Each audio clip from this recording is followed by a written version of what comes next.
தமிழ் மக்கள் வாழ்க்கையில் சினிமா முக்கிய இடத்தை பெற்றுள்ளது. திரைப்பட உலகில் சாதனை புரிந்த பேரறிஞர் அண்ணா, கலைஞர் மு. கருணாநிதி, மக்கள் திலகம் எம்ஜிஆர், செல்வி ஜெயலலிதா ஆகியோர் தமிழக முதலமைச்சர்களாக தேர்ந்தெடுக்கப்பட்டதிலிருந்தே தமிழ் மக்களிடம் திரைப்படங்கள் ஏற்படுத்தியுள்ள தாக்கம் எத்தகையது என்பதை தெரிந்து கொள்ளலாம். சினிமாவை கண்டுபிடித்தவர்கள் மேல்நாட்டினர் என்றாலும் தமிழ் கலைஞர்கள் உலகத்தரத்திற்கு இணையான பல படங்களை உருவாக்கியுள்ளனர். இயல், இசை, நாடகம் என்ற முத்தமிழும் சங்கமிக்கும் கலை கோவிலாக தமிழ்ப்பட உலகம் விளங்கி வருகிறது. தமிழ் திரைப்பட வரலாற்றினை தமிழ் பெருமக்கள், குறிப்பாக இளைய தலைமுறையினர் அறிந்து கொள்ள வேண்டும் என்ற நோக்கத்துடன் பணிவன்புடன் சமர்ப்பிக்கிறோம்.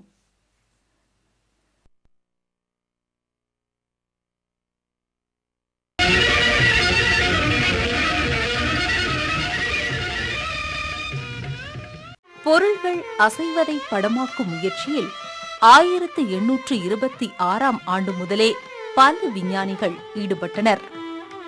1872இல் குதிரைகளின் கால்கள் அசைவதையும் மனிதர்களின் கால்கள் நடப்பதையும் மௌபரிஸ் போன்ற விஞ்ஞானிகள் வெற்றிகரமாக படம் பிடித்தனர். எமிலி ரெனால்ட் என்ற பிரெஞ்சு விஞ்ஞானி படம் பார்க்கக்கூடிய பிராக்சினோஸ்கோப் என்ற கருவியை கண்டுபிடித்தார். இந்த கருவிதான் பிறகு சினிமா புரொஜெக்டராக உருவாகியது. இதில் படிப்படியாக முன்னேற்றம் ஏற்பட்டு 1889இல் அமெரிக்காவைச் சேர்ந்த விஞ்ஞானி தாமஸ் ஆல்வா எடிசன் 35mm பிலிமில் சினிமா எடுக்கும் முறையை கண்டுபிடித்தார். எடிசன் 1894 வரை பல ஆராய்ச்சிகள் செய்து அசையும் சினிமா படத்தை காட்டும் கருவியை தயாரித்தார். 1895இல் பிரான்ஸ் நாட்டைச் சேர்ந்த லூமிரே சகோதரர்கள் ஒரு ரயில் ஓடுவதையும் அது ரயில் நிலையத்தில் போய் நிற்பதையும் படமாக்கி ரசிகர்களிடம் கட்டணம் வசூலித்து திரையிட்டு காட்டினார்கள்.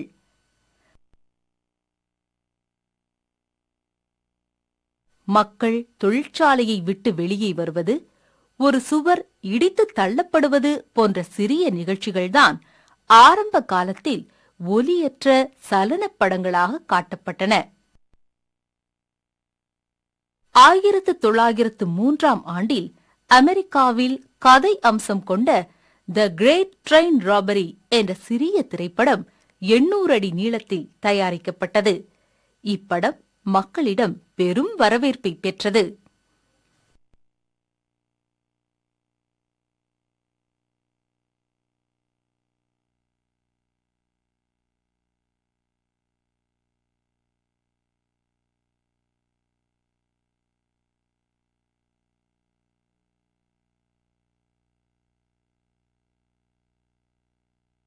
இதன் பின் சினிமா படத்துடன் ஒலியையும் பதிவு செய்யும் முறையை தாமஸ் ஆல்வா எடிசன் கண்டுபிடித்தார். இதைத் தொடர்ந்து முழு நீள மௌன படங்கள் தயாரிக்கப்பட்டன. பேச்சு இல்லாவிட்டாலும் பின்னணி இசை உண்டு. 1926ஆம் ஆண்டு வார்னர் பிரதர்ஸ் நிறுவனம் முதல் பேசும் படத்தை தயாரித்தது. இது சிறிய படம். பெயர் டான் ஜுவான். பரீட்சார்த்தமாக தயாரிக்கப்பட்ட இந்த குறும்படம் வெற்றி பெற்றதால் அடுத்த ஆண்டே தி ஜாஸ் சிங்கர் என்ற படத்தை வார்னர் பிரதர்ஸ் தயாரித்தனர். உலகின் முதல் முழுநீள பேசும் படமான தி ஜாஸ் சிங்கர் 1927 அக்டோபர் 6ஆம் தேதி திரையிடப்பட்டது. திரையில் நட்சத்திரங்கள் ஆடுவதையும் பாடுவதையும் பேசுவதையும் கண்ட ரசிகர்கள் பிரமித்து போனார்கள்.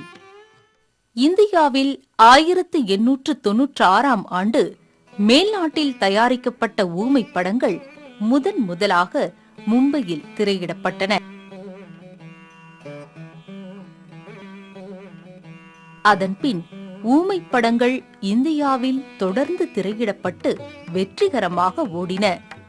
இதன் காரணமாக இந்தியாவிலேயே அத்தகைய படங்களை தயாரிக்க வேண்டும் என்ற ஆர்வம் சிலருக்கு ஏற்பட்டது. அப்படிப்பட்டவர்களில் முதலாக படத் தயாரிப்பில் இறங்கியவர் தாதா சாஹிப் பால்கே. இவர் ஹரிச்சந்திரன் கதையை மௌனப் படமாக தயாரித்தார். இவருடைய வீடே ஸ்டூடியோவாக மாறியது. பகலில் படப்பிடிப்பு நடைபெறும், இரவில் எடிட்டிங் போன்ற பணிகளை கவனிப்பார்.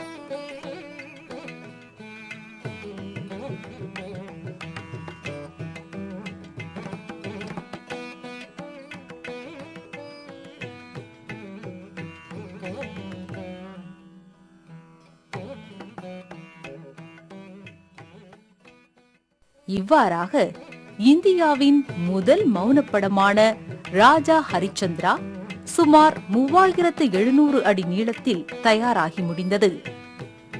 1913ஆம் ஆண்டு மே மாதம் 5ஆம் தேதி மும்பை கார்னேஷன் தியேட்டரில் இப்படம் ரிலீஸ் ஆகியது. படம் பெரிய வெற்றி பெற்றது.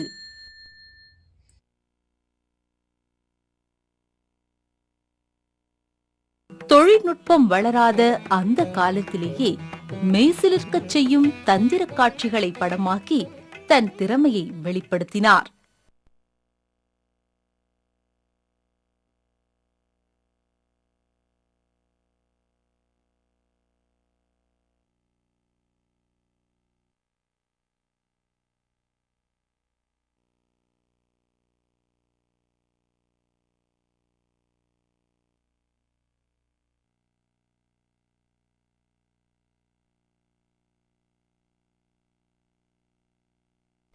இந்திய திரைப்பட உலகின் தந்தை என்று தாதா சாஹிப் பால்கே போற்றப்படுகிறார்.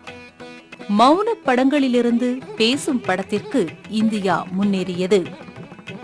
ஹாலிவுட்டில் முதல் பேசும் படம் தயாரிக்கப்பட்டு 4 ஆண்டுகளுக்கு பின் இந்தியாவின் முதல் பேசும் படமான ஆலம் ஆரா வெளியாயிற்று.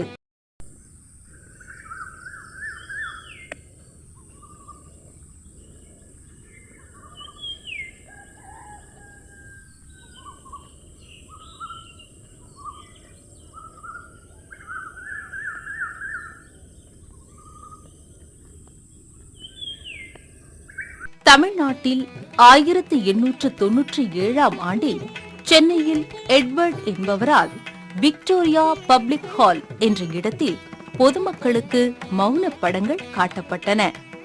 ஆனால் 1900 ஆண்டு மேஜர் வாலிக்ஸ் என்பவரால் எலக்ட்ரிக் தியேட்டர் என்ற திரையரங்கம் கட்டப்பட்டு வர்த்தக ரீதியில் மௌன படங்கள் காட்டப்பட்டன. சென்னையைச் சேர்ந்த ஆர் வெங்கையா 1913ஆம் ஆண்டு சென்னையில் கேடி என்ற நிரந்தர திரையரங்கை நிறுவினார். பின்னர் சென்னையில் மோட்டார் வியாபாரம் செய்து வந்த ஆர் நடராஜ முதலியார் திரைப்படம் தயாரிக்க இந்தியன் பிலிம் கம்பெனி என்ற நிறுவனத்தை 1916ஆம் ஆண்டு தொடங்கினார். 1917ஆம் ஆண்டு கீசகவதம் என்ற மௌன படத்தை தயாரித்து வெளியிட்டார். ஆர் வெங்கையா தன் மகன் பிரகாஷ் துணையுடன் படத் தயாரிப்பில் இறங்கினார். மீனாட்சி கல்யாணம், நந்தனா, மகாத்மா கபீர்தாஸ் போன்ற மௌன படங்களை தயாரித்து வெளியிட்டார்.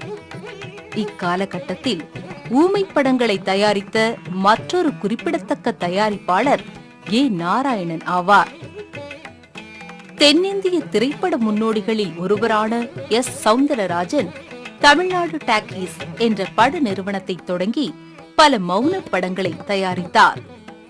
தமிழ்நாட்டில் தயாரிக்கப்பட்ட மௌன படங்கள் நாளடைவில் அழிந்து போயின. எனினும் 1931இல் தயாரிக்கப்பட்ட மார்த்தாண்டவர்மா என்ற மௌன படம் மட்டும் இன்றும் நம்முடன் வாழ்ந்து வருகிறது.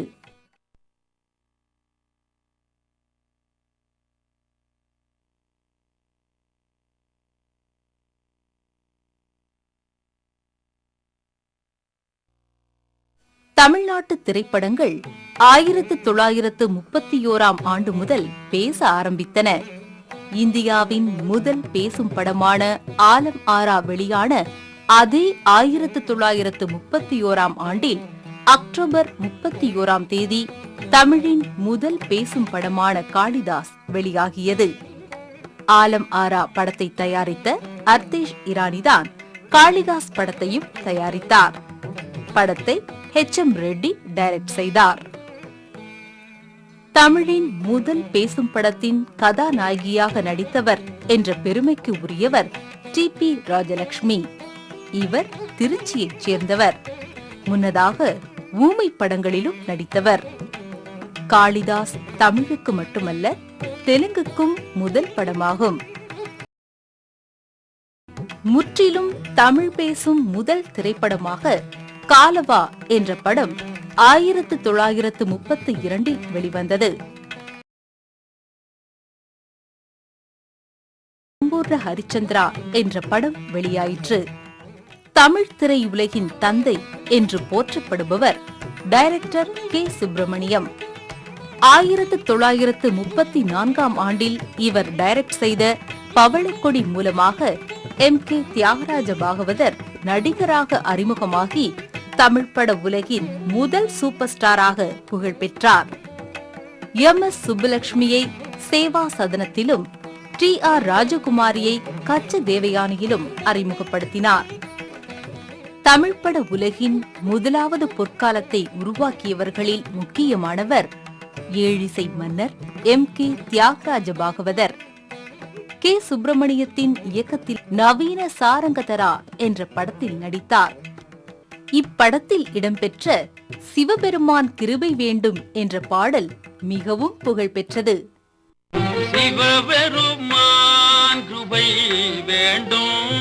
அசோக் குமார் பாகவதரின் உன்னதமான படங்களில் ஒன்று. எதை கண்டு அப்படி நிலைத்து விட்டிருந்தாய்? அதுவா, அங்கே யாரோ பாடினார்கள்.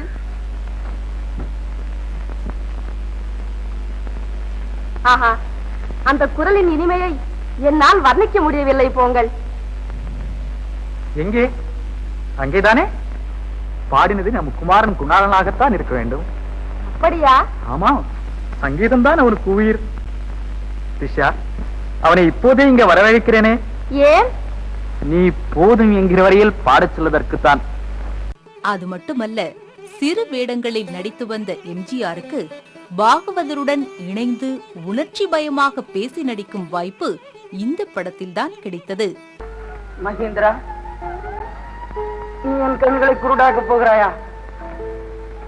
இளவரசி, கடமைக்கு தங்களுக்கு அர்த்தம் தெரியாதா? ஆனால் என் கடமையை நினைக்கும் போது என் உடல் எல்லாம் துடிக்கிறது. கடமை, ஆம், செய்தவன் இருக்க அம்பை குறை கூறுவதில் பிரயோஜனம். என்ன குரூரமான உத்தரவு!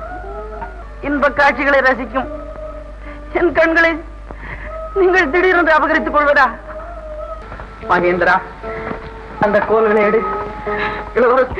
என் கையாக இந்த பாதகத்தை செய்ய மாட்டேன். என் தந்தை சொல்லி தட்டி இங்கு வந்து உன் ஆதரவில் நான் அங்கம் வளர்த்தது பெருந்தவறல்லவா? இதற்கு தகுந்த தண்டனையை நான் ஏற்றுக்கொள்ளத்தானே வேண்டும். அதுவும் மகேந்திரா, இதை நானே நிறைவேற்றிக் கொள்வதுதான் நேர்மையா? வேண்டாம், வேண்டாம். என் பாவம் நிறைந்த கண்கள், என் தாயை படுநரகில் வீழ்த்திய கண்கள் இத்தீ கோள்களால் புனிதமாகிவிடும்.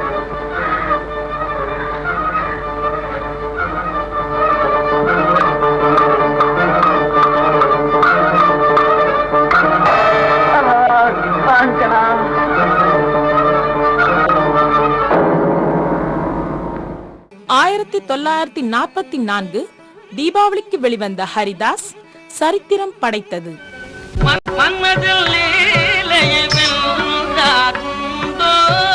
பாகவதரின் பிற்கால படங்கள் வெற்றி பெறாமல் போனாலும் தமிழ் திரைப்பட வரலாற்றில் அவருடைய பெயரும் சாதனைகளும் என்றென்றும் வாழ்ந்து கொண்டிருக்கும்.